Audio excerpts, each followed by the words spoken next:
You are watching Magic Box Entertainment.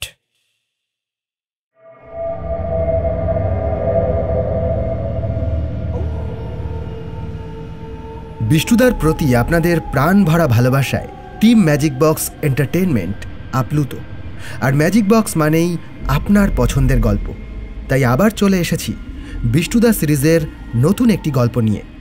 সেই nostalgic ভৌতিক আড্ডার আমেজ আপনাদের কাছে পৌঁছে দিতে আমাদের এবারের নিবেদন বিষ্ণুদার ভূতের গল্প সিরিজের অষ্টদশ গল্প, মহাদেবপুরের ভুতুড়ে ঘটনা।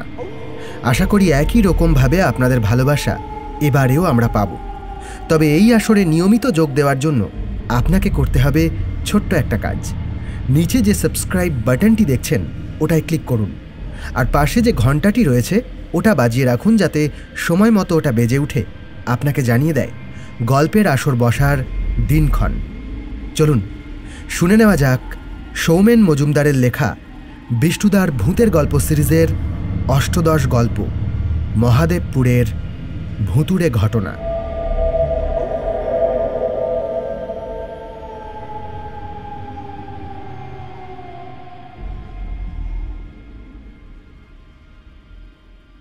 আমি যখন বিষ্ণুদার কাছে গল্প শুনতে বসি তখন যুক্তি তর্ক মনের ধারে কাছে ঘেঁষতে দিই না। কেন দেব? ভূতের গল্প মানে একটা অলৌকিক, গা ছমছমে, হাড় হিম করা অনুভূতি। আমাদের এই পল্লবটা অকারণেই তর্ক বাঁধিয়ে নিজের গল্প শোনার মজা নষ্ট করে, সঙ্গে আমাদেরও। আরে বাবা, কষানো মাংসে কি আর রসগোল্লার মতো স্বাদ হয়? এই রে, এই কথাটা বলেই একটা মন খারাপ করা কথা মনে পড়ল। না, তেমন কিছু নয়। গতকাল আমার এক দূর সম্পর্কের পিস্তুত দিদির বিয়ে ছিল। মা বাবা গেছিল, কিন্তু আমি যেতে পারিনি। অস্বীকার করব না, পরে আমার খুব আফসোস হয়েছে। শুধুমাত্র রকমারি খাবারের জন্য নয়, বিয়েবাড়িতে গেলে যে হই হই ব্যাপার হয় তা আমার খুব ভালো লাগে।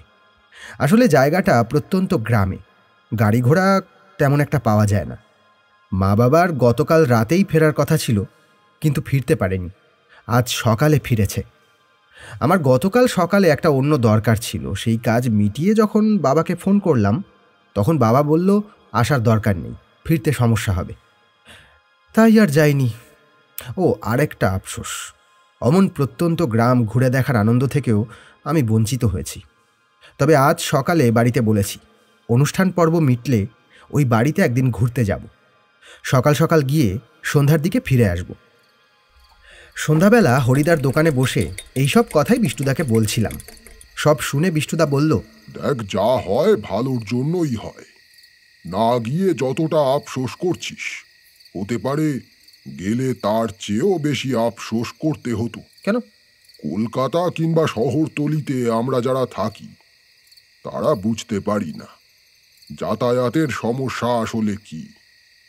এখানে তো রাত বিরেতে যখন তখন কোনো না কোনো ব্যবস্থা হয়ে যায়, কিন্তু তেমন প্রত্যন্ত গ্রামে বিপদে পড়লে অন্ধকারে মাঝ রাস্তায় দাঁড়িয়ে থাকা ছাড়া আর কোনো উপায় থাকে না। মনে হচ্ছে তুমিও কখনো এমন কোনো বিপদে পড়েছিলে। সামান্য একটা মুচকি হাসি হেসে বিষ্ণুদা বলল, আশা করি তেমন বিপদে তোরা পড়বি না। আমার সঙ্গে যে ঘটনা ঘটেছিল, আমি চাই না তেমন ঘটনা আর কারো সঙ্গে ঘটুক। বেশ একটা ভুতুড়ে গল্পের গন্ধ পাচ্ছি। এই সুযোগ কি আর হাতছাড়া করা যায়? কি ঘটনা বিষ্ণুদা? বলছি, তার আগে একটু চা খেয়ে গলা ভিজিয়ে নি। হরি, আমাদের চা দিস। হাড় কাঁপানো শীতের সন্ধ্যায় আমি আর বিষ্ণুদা হরিদার চায়ের দোকানের বেঞ্চে বসেছিলাম। এই ভরা শীতে গতকাল সামান্য বৃষ্টি হয়েছে।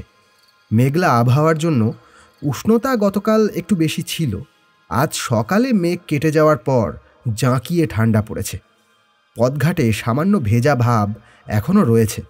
বেশ সুন্দর আবহাওয়াই বলা যায়। কবি কিংবা সাহিত্যিক হলে এমন সন্ধ্যায় বসে একটা প্রেমের কবিতা কিংবা ছোট গল্প লিখে ফেলা যেত। অবশ্য সে যোগ্যতা আমার নেই।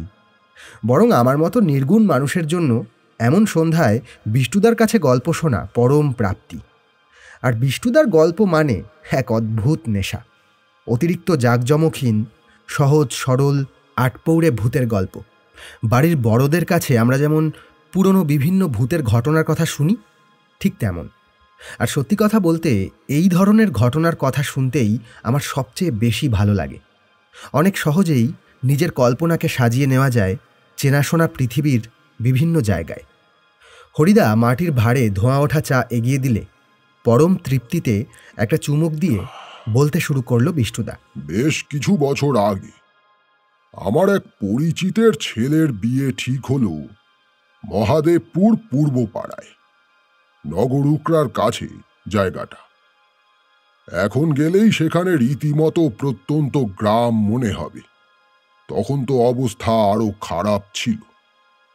রাস্তাঘাট ঠিকঠাক নেই, না আছে বিদ্যুতের সংযোগ। তবে দিনের বেলায় কিন্তু বেশ মনোরম পরিবেশ। রাস্তার আশেপাশে মাঝে মধ্যে দু একটা বাড়ি ঘর চোখে পড়ে। বাদ বাকি সব জায়গায় বিস্তীর্ণ চাষের জমি, খাল, মাটির রাস্তা, পুকুর, সব মিলিয়ে এক অপূর্ব দৃশ্য। সারা দিন ধরে কানে ভেসে আসে হরেক রকম পাখির ডাক। সবুজের সমাহার দু চোখে প্রশান্তি যোগায়। পুকুরে ভেসে বেড়ায় হাঁসের দল। হঠাৎ করেই একটা মাছরাঙা উড়ে এসে ছো মেরে মাছ তুলে নিয়ে গিয়ে উঠতে উঠতে গিয়ে বসে পুকুর পাড়ের কোনো গাছের ডালে। সত্যি মন ভালো করে দেওয়া পরিবেশ। যাই হোক, আমার সেই পরিচিত লোক বরযাত্রী যাওয়ার জন্য আমায় বলল।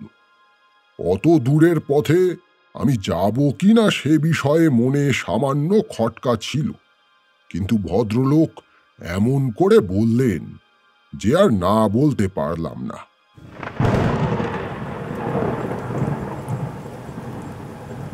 বিয়ের আগের দিন থেকে হঠাৎ করেই নিম্নচাপ সৃষ্টি হয়ে বৃষ্টি আরম্ভ হলো। টিপটিপ বৃষ্টি কিছুতেই আর থামে না। আমরা সবাই আশা করেছিলাম বিয়ের দিন বৃষ্টি সামান্য ধরবে, কিন্তু সকাল থেকে পরিস্থিতির আরও অবনতি হলো। প্রচণ্ড বৃষ্টিতে একেবারে লণ্ডভণ্ড অবস্থা। স্বাভাবিকভাবেই বিয়ের দিন ছেলের বাড়ির আয়োজন সারতে খুব দুর্ভোগ পোহাতে হলো। অনেকটাই দূরের পথ, তাই বিকেল 4টের দিকে বরকে নিয়ে আমরা কনের বাড়ির উদ্দেশ্যে রওনা হলাম।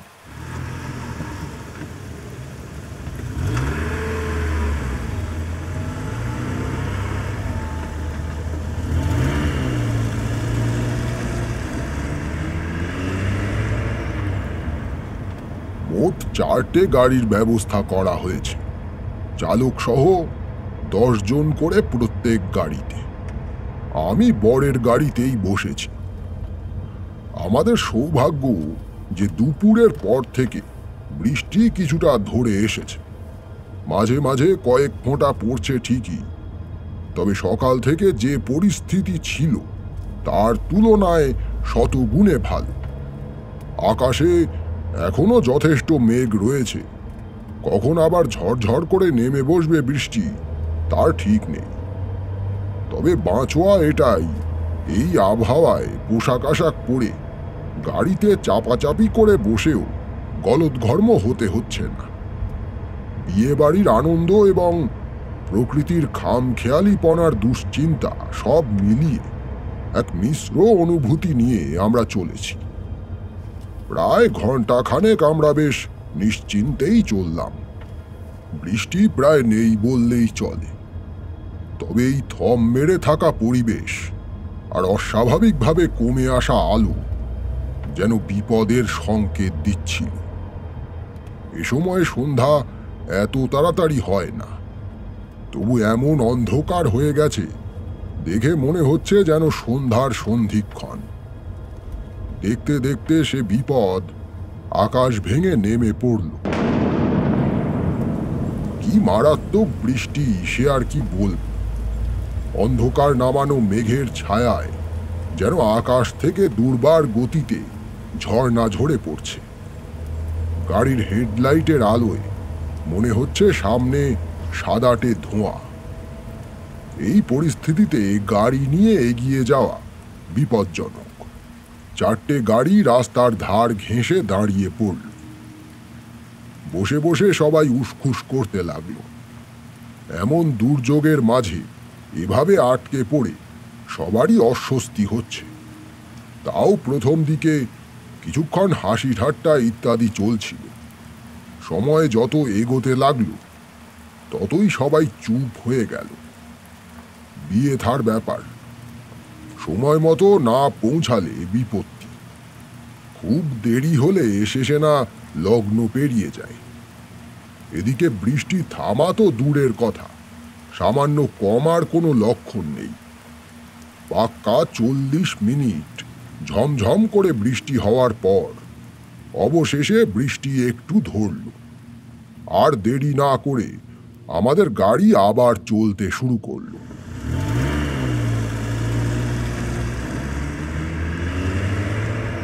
চারদিকে অন্ধকার নেমে এসেছে।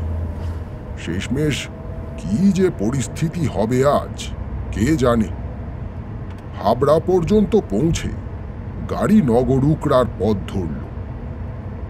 এতক্ষণ তাও ঝকঝকে পাকা রাস্তা ছিল। এবার শুরু হলো আসল সমস্যা। কিছুটা যাওয়ার পর রাস্তার অবস্থা খুবই করুণ, ভেঙে চুরে একাকার অবস্থা। তার উপরে বৃষ্টির ফলে এখানে ওখানে জল জমে যাচ্ছে তাই কাণ্ড। আমাদের 4 চাকার গাড়ি একেবারে দুলকি চালে গরুর গাড়ির মতো চলতে লাগলো। আমার নিজেরও খুব দুশ্চিন্তা হচ্ছে। এ যা পরিস্থিতি বুঝতে পারছি, সবাই ঠিক মতো জায়গায় পৌঁছাতে পারলে হয়।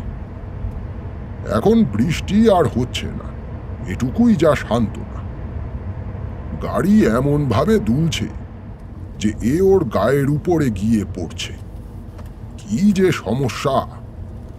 এদিকে চারপাশে অন্ধকার। জানালার কাঁচ নামিয়ে শুনলাম একটানা ঝিঁঝির ডাক ভেসে আসছে।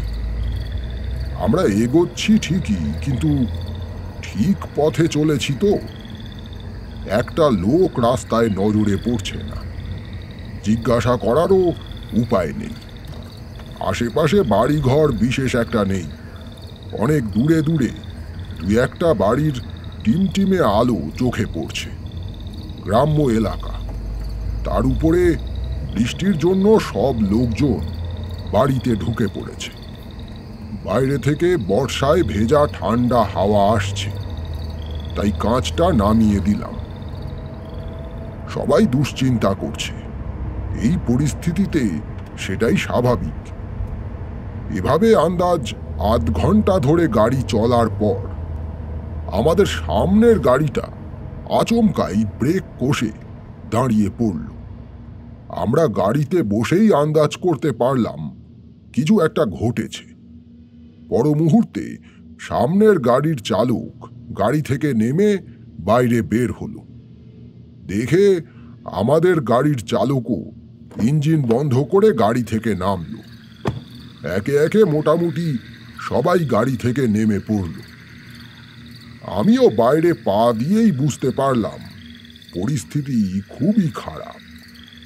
রাস্তা কাঁদায় ভর্তি, পা ফেলতেই গোড়ালি পর্যন্ত বসে গেল। নেমে সামনে এগিয়ে দেখলাম আমাদের সামনের গাড়িটার পিছনের একটা চাকা কাঁদায় বসে গেছে। এবার কি হবে? কিছুক্ষণ কয়েকজন মিলে ঠেলাঠেলি করে দেখল, কিন্তু চটচটে পাকে চাকা এমনভাবে আটকে গেছে যে ঠেলে তোলা সম্ভব হলো না। এতক্ষণ ধরে দুশ্চিন্তা মনে মনে ছিল, এখন সবার সব চিন্তা অতিরঞ্জিত হয়ে মুখ ফুটে বেরিয়ে আসতে লাগল। কিছুক্ষণ অকারণ আলোচনা দেখার পর আমি বললাম, সবাই শুনুন, একটা গাড়ি বসে গেছে, কিন্তু বাকি 3টে তো এখনো আছে। এক কাজ করুন, যতজন সম্ভব একটু কষ্ট করে ছেলেকে নিয়ে 3টে গাড়িতে করে চলে যান। বাকিরা এখানে রইলাম। আপনারা পৌঁছে একটা গাড়ি পাঠিয়ে দিন, আমরা বাকিরাও চলে যাব। সবাই এক কথায় রাজি হয়ে গেল। সবার আগে মহিলাদের তোলা হলো। এতক্ষণ 9 জন করে গাড়িতে বসেছিল। সবাই বলছিল খুব কষ্ট হচ্ছে, বড্ড চাপাচাপি। কিন্তু এখন দেখলাম 3টে গাড়িতে 4টে গাড়ির লোক প্রায় উঠে গেল। বাকি রইলাম আমি, ওই বসে যাওয়া গাড়ির চালক আর একজন মাত্র লোক। অবশ্য তাতে আমার ব্যক্তিগতভাবে কোনো সমস্যা নেই। কিছুক্ষণের মধ্যে 3টে গাড়ি রওনা হয়ে গেল। গাড়ি 3টে লোকজন সমেত চলে যাওয়ার পর বুঝতে পারলাম কতটা নিস্তব্ধ জায়গায় রয়েছি আমরা। চারপাশের অন্ধকার আমাদের পরিস্থিতি দেখে পরিহাস করছে। অনেকটা দূরে একটা মাত্র আলোর বিন্দু ছাড়া আর কোনো আলো চোখে পড়ল না। কানে ভেসে আসছে একটানা ব্যাঙের ডাক। এখন আর বৃষ্টি হচ্ছে না, তবে আকাশ এখনো গুমোট হয়ে আছে। কালো মেঘের মাঝে আলোর ঝিলিক খেলে যাচ্ছে। আচ্ছা ভাই, গাড়িটা তোলার কি ব্যবস্থা করা যায়? আমি জগটা লাগিয়ে চেষ্টা করে দেখি একবার। চালক যন্ত্রপাতি বের করে গাড়ি তোলার চেষ্টায় লেগে পড়ল। আরেকজন যে ছিল সে চালকের কাছেই রইল। আমি হাঁটতে হাঁটতে কাদা পেরিয়ে রাস্তার ধার ঘেঁষে একটু সামনের দিকে এগিয়ে গেলাম। বৃষ্টি ভেজা অন্ধকারে এই সন্ধেবেলাতেই মনে হচ্ছে যেন মাঝরাত। যেদিকে তাকাচ্ছি সব দিকে নিকষ কালো অন্ধকার। এই অঞ্চলে যে কোনো মানুষের বাস আছে তা এখন কল্পনারও অতীত। কিছু একটা অজানা ভয়ে আমার গা ছমছম করছে। অকারণে অন্ধকারে ঘোরাঘুরি করা ঠিক নয়। ফিরে এলাম গাড়ির কাছে। চালকের চেষ্টা তখনও অব্যাহত। বলল, একটা শক্ত কাঠের তক্তা যদি পাওয়া যেত তাহলে বোধহয় গাড়িটা তুলতে পারতাম। জক লাগিয়ে জাগিয়ে চাকার তলায় তক্তা ফেলে দিলে সহজে উঠে যেত। আচ্ছা ঠিক আছে, আমি দেখছি কোনো বাড়ি যদি পাই কথা বলে জোগাড় করতে পারি কিনা। সঙ্গে আরেকজন যে ছিল তাকেও আমার সঙ্গে যেতে বললাম। কিন্তু চালক দেখলাম এই জায়গায় একা থাকতে ভয় পাচ্ছে। তাহলে এক কাজ করো, আলো জ্বালিয়ে গাড়িটা লক করে দাও, তারপর চলো একসঙ্গে 3 জনেই যাই। সেই মতো রওনা হলাম 3 জনে। আগেই বলেছি এই চত্বরে বাড়ি ঘর চোখে পড়ছে না। আমরা এদিকে ওদিকে অন্ধকারে এগিয়ে দেখলাম কাছাকাছির মধ্যে কোনো বাড়ি ঘর চোখে পড়ে কিনা, কিন্তু জনমানবের সামান্যতম চিহ্নটুকুও নজরে পড়ল না। অগত্যা দূরে যে মিটি মিটি আলোক বিন্দু চোখে পড়েছিল সেদিকেই এগোতে লাগলাম। কিন্তু বর্ষার প্যাঁচ প্যাঁচে কাদায় যাব বললেই কি আর যাওয়া যায়? পা রীতিমতো কাদায় আটকে যাচ্ছে। কয়েক পা চলতেই জুতোর তলায় কাদা জমে ভারী হয়ে যাচ্ছে। কোনো ক্রমে রাস্তার ধারে যে ঘাস রয়েছে তার উপর দিয়ে চলেছি। বাড়িটার কাছে পৌঁছাতে গেলে মাঠের ভিতর দিয়ে কোনো রাস্তা ধরতে হবে, অথবা জমির আল ধরে যেতে হবে। কিন্তু বর্ষায় মাঠে মোটামুটি জল জমেছে। মাটির আলের উপর পা দিলে কখন যে আছাড় খেয়ে গড়িয়ে পড়ব তার ঠিক নেই। অন্য কোনো রাস্তা ধরে পৌঁছাতে হবে, কিন্তু রাস্তাটা যে কোন দিকে কে জানে। অন্ধকার এমন গাঢ় যে কিছুটা দূরে যদি কোনো রাস্তা থাকে তা চোখে পড়বে না। বিয়ে বাড়ি বলে সঙ্গে করে আমার টর্চটা নিয়ে আসিনি। এখন হাড়ে হাড়ে বুঝতে পারছি কি ভুল করেছি। এমন পরিস্থিতিতে ওটা সঙ্গে থাকলে খুব উপকার হতো। যে রাস্তা ধরে আমরা গাড়ি নিয়ে যাচ্ছিলাম সেটার ধার দিয়েই সাবধানে আমরা 3 জনে চলেছি। বেশ কিছুটা পিছিয়ে এসে রাস্তা সামান্য বেঁকে গেছে। বাঁক নেওয়ার পর পিছনে তাকিয়ে দেখলাম আমাদের গাড়ির আলোটা ছাড়া ওদিকে আর কোনো আলো চোখে পড়ছে না। ঠিক ওখানেই রাস্তার ধারে ডান দিকে একটা গাছ। এই নিকষ অন্ধকারে সেটাকে মনে হলো দানবাকৃতি প্রেতের ছায়া।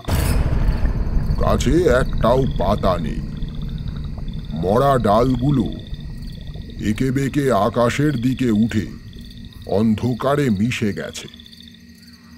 ওটার দিকে তাকিয়ে আমার শরীরে একটা শীতল শিহরণ বয়ে গেল। ঠিক পাতাবিহীন ডালগুলোর উপরে আকাশে কয়েকটা বিদ্যুতের ঝিলিক খেলে গেল। এমন পরিস্থিতিতে সব কিছুকেই যেন অতিলৌকিক বলে মনে হচ্ছে। এ যেন জীবন্ত মানুষের জগৎ নয়, মৃত্যুর অন্ধকার সাম্রাজ্যে আমরা প্রবেশ করেছি। আমার সঙ্গে থাকা বাকি দুজনও যে ভয় পেয়েছে তা তাদের নির্বাক পদচারণ দেখে অনুমান করতে পারছি। হয়তো কোনো কারণ নেই, তবু আমার যেন মনে হচ্ছে বিপদ থেকে মুক্তি পাওয়ার অভিলাষে আমরা নতুন কোনো বিপদের দিকে এগিয়ে যাচ্ছি। জীবনের এত অভিজ্ঞতা থাকা সত্ত্বেও আমার মনে ভয় এসে জমা হচ্ছে। পাতাহীন সেই গাছটার ধার ঘেঁষে মাটির একটা রাস্তা চলে গেছে। যেটুকু আন্দাজ করতে পারছি, এই রাস্তা ধরে এগিয়েই ওই বাড়িটার কাছে পৌঁছাতে পারব। তিনজনে যখন গাছটার তলা দিয়ে সেই পথে প্রবেশ করছি, যেন মনে হচ্ছিল মৃত্যু সাম্রাজ্যের সিংহদুয়ার এটা। মাটির রাস্তা, বৃষ্টির পর পুরো কাদায় ভরে রয়েছে। খুব সাবধানে পা ফেলে তিনজনে এগোচ্ছি। এই রাস্তাটাই বাড়ি পর্যন্ত গেছে তো? তাই তো মনে হচ্ছে। রাস্তায় যা পরিস্থিতি, তাতে ভুল পথে গেলে দ্বিগুণ কষ্ট করতে হবে। এখন আমরা যে বিপদে পড়েছি তাতে কষ্ট করা ছাড়া আর কোনো উপায় নেই। সে কথা ঠিক। এমন পরিস্থিতি হবে জানলে আমি ভাড়াটা নিতাম না। এ কথা বললে হবে? কাদায় গাড়ি ফেঁসে গেছে বলে এরকম বলছো, অন্যভাবেও তো অন্য কিছু ঘটতে পারত। হ্যাঁ, কপালে না থাকলে ঘি, ঠক ঠকালে হবে কি। এখন এখান থেকে কোনোভাবে বেরোতে পারলে বাঁচি। তিনজনে আমরা টুকটাক কথা বলতে বলতে এগোচ্ছি। রাস্তার আশেপাশে কোনো গাছপালা নেই, দুপাশে বিস্তীর্ণ চাষের জমি। অন্ধকারে কি ফসল হয়েছে বোঝা যাচ্ছে না। প্রায় 15 মিনিটের চেষ্টায় তিনজনে সেই বাড়িটার সামনে পৌঁছালাম। কেউ কি আছেন? বাড়িটার ভিতর থেকে একটা ক্ষণক্ষণে কণ্ঠস্বর ভেসে এলো। বাঁশের খুঁটি, দরমার বেড়া দিয়ে তৈরি একটা দোচালা বাড়ি, উপরে টালির চাল, সামনে বেশ বড় একটা উঠোন। বাড়ির ডান দিকে সম্ভবত একটা খাল বয়ে গেছে। কিছুটা দূরে একটা উঁচু বেদির মতো জায়গা। বিদ্যুতের চমকে এক ঝলক সেটাকে দেখতে পেলাম। ঘরের ভিতরে সম্ভবত একটা কেরোসিনের লম্ফ জ্বলছে। সেই আলোই আমরা গাড়ির ওখান থেকে দেখতে পাচ্ছিলাম। আমি সবার সামনে, বাকি দুজন আমার পিছনে দাঁড়িয়ে আছে। একজন কুঁজো হয়ে যাওয়া বৃদ্ধা লাঠিতে ভর দিয়ে ঘরের বাইরে বেরিয়ে এলেন। এই বৃদ্ধা বেঁচে আছে কি করে? গায়ের চামড়া অস্বাভাবিক রকম কোঁচকানো, অসম্ভব রুগ্ন চেহারা, যেন হাড় কখানা ছাড়া শরীরে আর কিছুই নেই। ঘরের ভিতর থেকে আসা আলো বৃদ্ধার পিঠের দিকে পড়েছে, ফলে মুখটা ভালো করে দেখা যাচ্ছে না। যেন অন্ধকার এসে ভিড় করেছে তার মুখমণ্ডলে।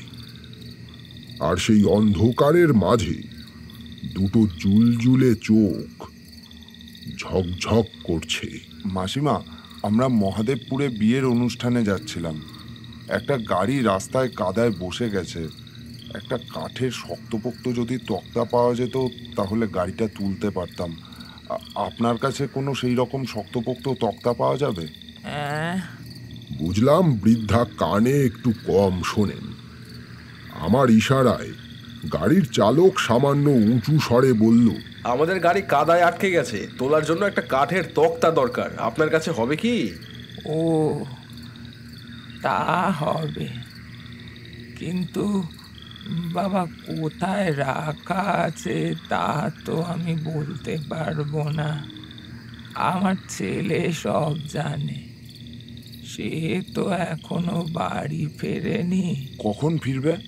তা বাবা কিছুক্ষণের মধ্যেই চলে আসবে। তোমরা কোথা থেকে আসছো? কলকাতা। ও, একটুখানি আমাদের এই ভাঙা ঘরে বসে অপেক্ষা করো, কিছুক্ষণের মধ্যেই চলে আসবে খোকা। ঠিক এমন সময় ফোঁটা ফোঁটা বৃষ্টি আবার গায়ে এসে লাগলো। ভিজলে আরেক বিপদ, তাই আর দ্বিধা না করে বৃদ্ধার ঘরের ভিতরে ঢুকে পড়লাম। ছোট্ট একটা ঘর, সামনে এক ফালি বারান্দা। বারান্দার এক মাথায় একটা চৌকি, তার উপরে মাদুর পাতা। বৃদ্ধা আমাদের ঘরের ভিতরে নিয়ে গেলেন। সেখানেও একটা চৌকি পাতা। তিনজনে সেই চৌকিতে বসলাম। আমার কেমন যেন সবকিছু অস্বাভাবিক লাগছে। অশরীরীদের উপস্থিতিতে যেমন অদ্ভুত অনুভূতি হয়, ঠিক সেই রকম। বৃদ্ধা বললেন, তোমাদের জন্য একটু চা করি বাবা? না না, আপনাকে কষ্ট করতে হবে না। তা বললে কি হয়? আমি তোমাদের কেউ নই ঠিকই, কিন্তু সন্ধেবেলায় বাড়িতে এসেছো, কিছু মুখে না দিলে যে গৃহস্থের অকল্যাণ হবে বাবা। এইভাবে বলছেন, ঠিক আছে তাহলে। বাইরে এটুকু সময়ের মধ্যে অঝোর ধারায় বৃষ্টি শুরু হয়েছে। বৃষ্টির দাপটে প্রকৃতি যেন মাতাল হয়ে গেছে। কি বিপদে যে পড়েছি আমরা! শেষমেশ কখন এখান থেকে উদ্ধার পাবো কে জানে। বৃদ্ধা লাঠিতে ভর দিয়ে পিছন ফিরে দরজার দিকে এগোতে লাগল। ঠিক সেই মুহূর্তে অস্পষ্ট একটা কালো ছায়া বৃদ্ধার পিছনে পিছনে এগোতে দেখে আমার সারা শরীরে শীতল শিহরণ বয়ে গেল। আবছা একটা কালো ছায়া। কি ওটা? এ কি আমার চোখের ভুল? বৃদ্ধা বেরিয়ে যাওয়ার পর আমরা তিনজনে চুপচাপ সেই ঘরে বসে রইলাম। বাইরে বৃষ্টি একইভাবে হয়ে চলেছে। মিনিট পাঁচেক বাদে একটা অ্যালুমিনিয়ামের থালায় 3টে চায়ের কাপ আর কিছু ভাজাভুজি সাজিয়ে বৃদ্ধা ঘরে এলেন। নাও বাবারা, খেয়ে নাও। আর কিছুই নেই ঘরে যে তোমাদের দেব। আমি হাত বাড়িয়ে থালাটা নিলাম, তারপর একটু সরে গিয়ে চৌকির উপরে সেটাকে রাখলাম। বৃদ্ধা বললেন, আমি একটু আসছি বাবা। বলে ঘর থেকে বেরিয়ে গেলেন বৃদ্ধা। আমি চায়ের কাপ তুলে নিয়ে প্রস্থানরত বৃদ্ধার দিকে তাকিয়ে একটা চুমুক দিলাম। চুমুক দিতেই বিস্বাদে আমার মুখ বিকৃত হয়ে গেল। লাল চা এমন লবণাক্ত লাগছে কেন? বৃদ্ধা ততক্ষণে ঘর ছেড়ে বেরিয়ে গেছে। সেদিক থেকে মুখ ফিরিয়ে চায়ের পেয়ালার দিকে চোখ যেতে আমার বুকের ভিতরে বিদ্যুৎ চমকে উঠল। পেয়ালায় এগুলো কি? চা তো নয়, এ যে তাজা রক্ত। হাত কেঁপে উঠে পেয়ালাটা আমার হাত থেকে পড়ে গেল।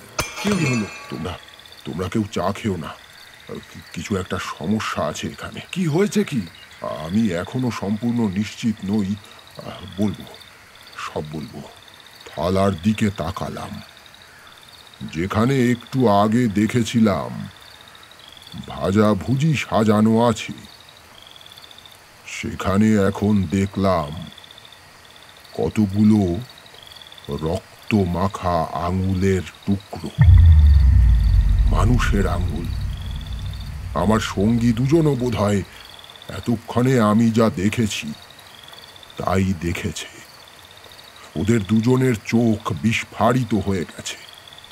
এ যে অসম্ভব দৃশ্য, এখানে আর অপেক্ষা করা যাবে না, পালাতে হবে। কিন্তু বাইরে যে প্রচন্ড বৃষ্টি হচ্ছে। ভিজতে হলে সবাই ভিজবো, কিন্তু এখানে থাকলে প্রাণটুকু অবশিষ্ট থাকবে কিনা সন্দেহ আছে। আমরা চৌকি ছেড়ে উঠে বেরোতে যাব, ঠিক তখন দেখলাম দরজার সামনে এসে দাঁড়িয়েছে এক বিশাল আকার মূর্তি। কি ভীষণ তার চেহারা, চোখে মুখে তার নিষ্ঠুরতা প্রকাশ পাচ্ছে। আর তার পাশে দাঁড়িয়ে জুলজুলে চোখে হাসি হাসি মুখে আমাদের দিকে তাকিয়ে আছেন সেই বৃদ্ধা। বৃদ্ধার মুখটা ভয়ানক নিষ্ঠুর লাগছে। এসেই যখন পড়েছ বাবা, তখন আর যাবে কেন? এখানেই থেকে যাও আজীবনের জন্য। বৃদ্ধার কম্পমান কণ্ঠস্বর কেমন অস্বাভাবিক শোনালো। আমরা তিনজনে পাথরের মূর্তির মতো বসে আছি। শির দ্বারা বেয়ে একটা ঠান্ডা স্রোত ক্রমাগত উপরে উঠছে।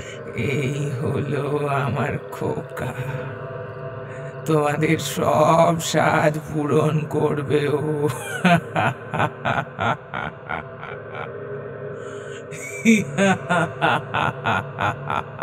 কথাটা বলে অট্টহাসি করে উঠল বৃদ্ধা।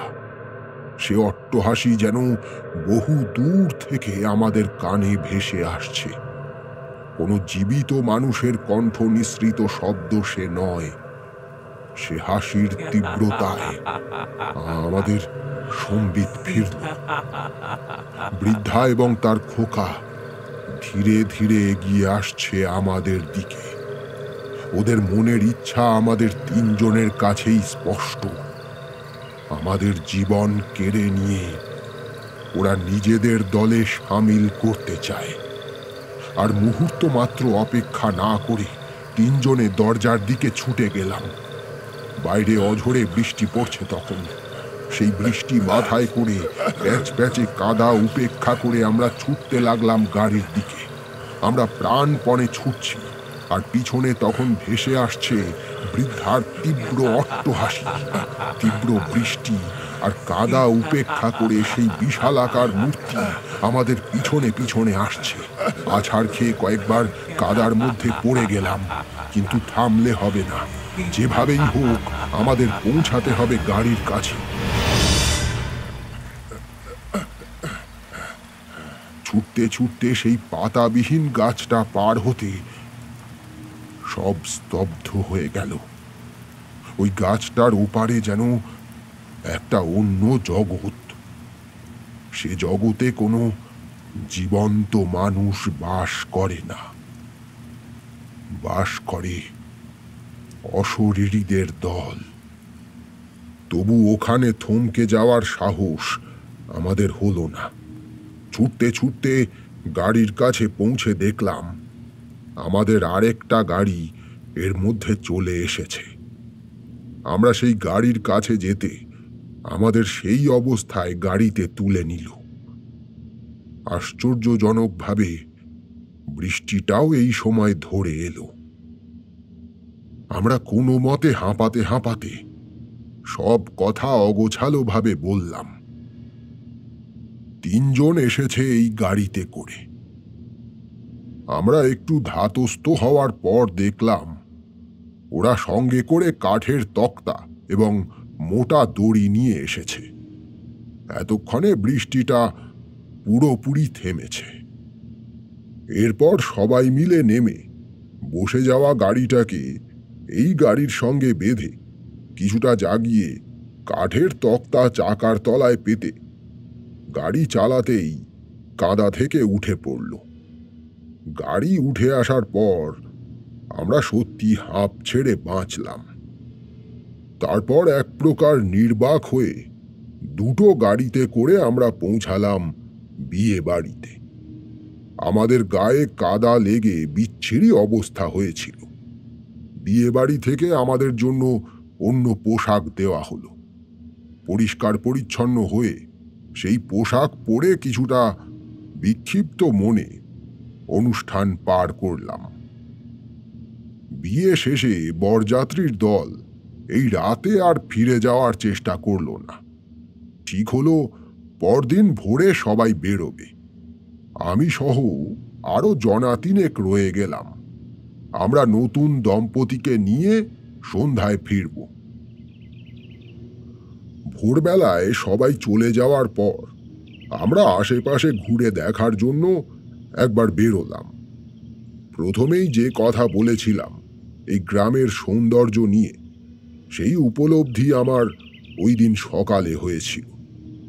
ছবির মতো সুন্দর সাজানো গ্রাম, অথচ এই প্রকৃতির বুকে কোথায় কোন রহস্য লুকিয়ে আছে তা দিনের ঝকঝকে আলোয় বোঝা মুশকিল।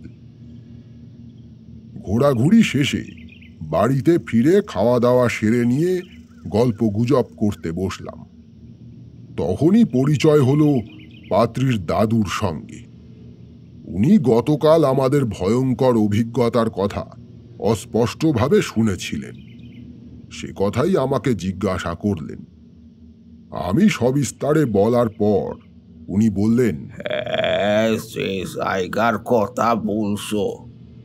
সেখানে একটি গ্রাম্য শ্মশান রয়েছে। শ্মশানের পাশে তুমি যেমন বললে, ওই রকম একটা বাড়িতে এক বৃদ্ধা এবং তার ছেলে থাকতো। বৃদ্ধার ছেলে ডোমের কাজ করতো ওই শ্মশানে। সেসব বহু বছর আগেকার কথা।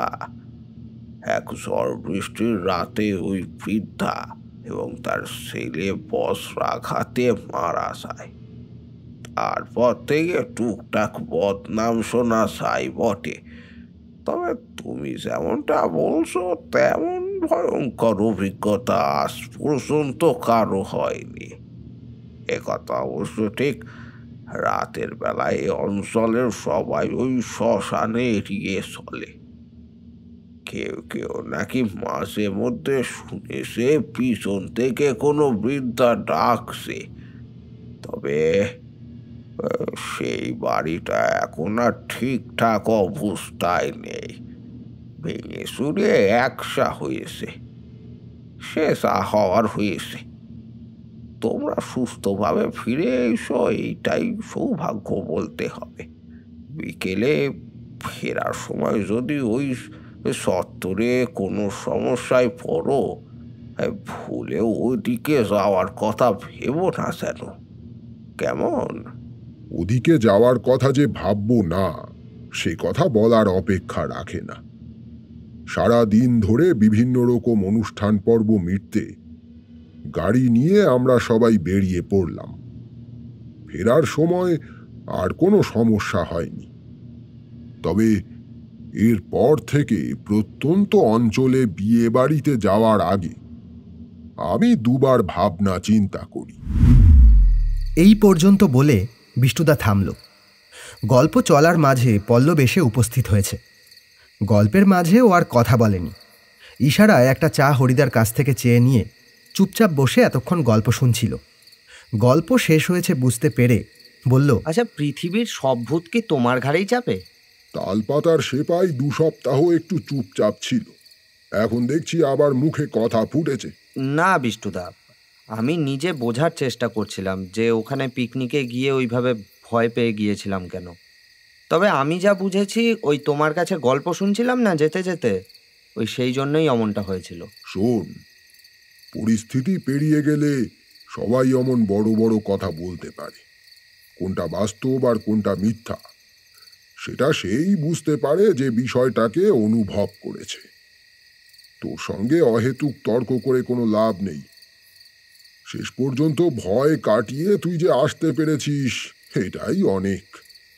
আরেকটা কথা, এতদিন আমরা জানতাম যে বুবাই সবচেয়ে ভীতু, কিন্তু তুই প্রমাণ করে দিয়েছিস তোর চেয়ে ভীতু আমাদের এখানে আর কেউ নেই।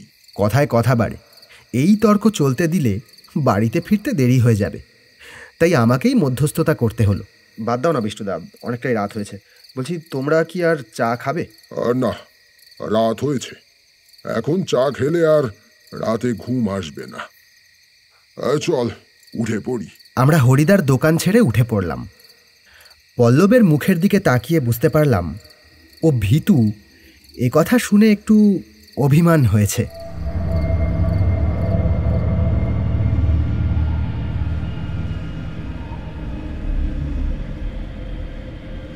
শুনছিলেন সৌমেন মজুমদারের লেখা বিষ্ণুদার ভূতের গল্প সিরিজের অষ্টদশ গল্প মহাদেবপুরের ভুতুড়ে ঘটনা। বিভিন্ন চরিত্রে রূপদান করেছেন অর্ণব, সোমা, প্রীতম এবং আমি আপনাদের সঙ্গে সৌমেন। গল্পটি কেমন লাগলো অবশ্যই জানান কমেন্ট বক্সে। ভালো লাগলে অবশ্যই লাইক এবং শেয়ার করুন। চ্যানেলে নতুন হলে সাবস্ক্রাইব করুন। কোনো গল্পের আপডেট যাতে মিস না হয় সেজন্য বেল আইকনটি ক্লিক করে রাখতে ভুলবেন না।